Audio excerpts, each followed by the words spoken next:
খালি মাঠ, স্কোরবোর্ডও প্রস্তুত, নির্ধারিত সময়ে উপস্থিত এক দল, কিন্তু নেই প্রতিপক্ষ।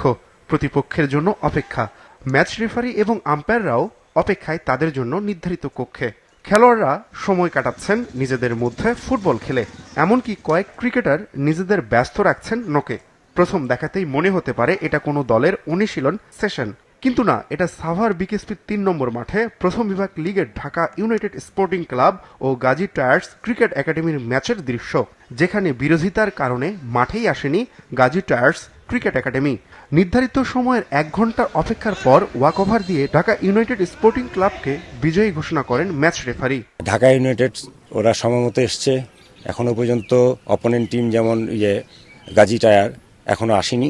আমরা 10:15 পর্যন্ত অপেক্ষা করে ঢাকা ইউনাইটেডকে আমরা ওয়াকওভার প্রদান করেছি নিয়ম অনুযায়ী। বিকেএসপির ৩ নম্বর মাঠে তাও তো একটি দল এসেছে, কিন্তু ৪ নম্বর মাঠে নির্ধারিত সময়ে উপস্থিত হয়নি কলাবাগান ক্রীড়াচক্র ও আম্বার স্পোর্টিং ক্লাব কোনো দলই। ফলে ম্যাচটি পরিত্যক্ত ঘোষণা করেন কর্তৃপক্ষ।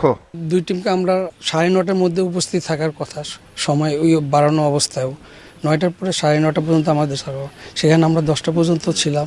এর মধ্যে কোনো টিম আমাদের মাঠে উপস্থিত হয় নাই। দুই টিমই যখন উপস্থিত নাই, ফলাফলটা এটা যে সিসিটি আমি চূড়ান্ত করবে। তো আমরা আমাদের অপর দেখার পরে আমরা ম্যাচটাকে পরিত্যক্ত হিসাবে আমরা ধরে নিলাম।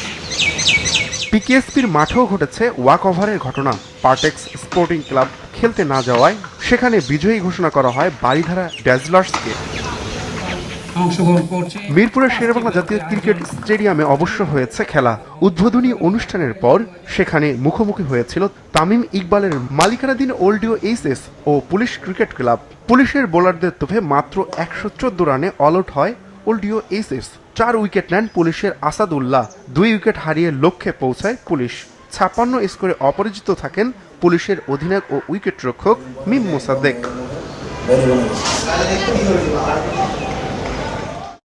এছাড়া সিলিকন গ্রাউন্ডের ম্যাচে ধানমন্ডি স্পোর্টস ক্লাবের করা 6 উইকেটে 225 রানের জবাবে 168 রানে অল আউট হয় সিসিডিএম চেয়ারম্যান আদনান রহমান দীপনের দল লালমাটিয়া ক্লাব।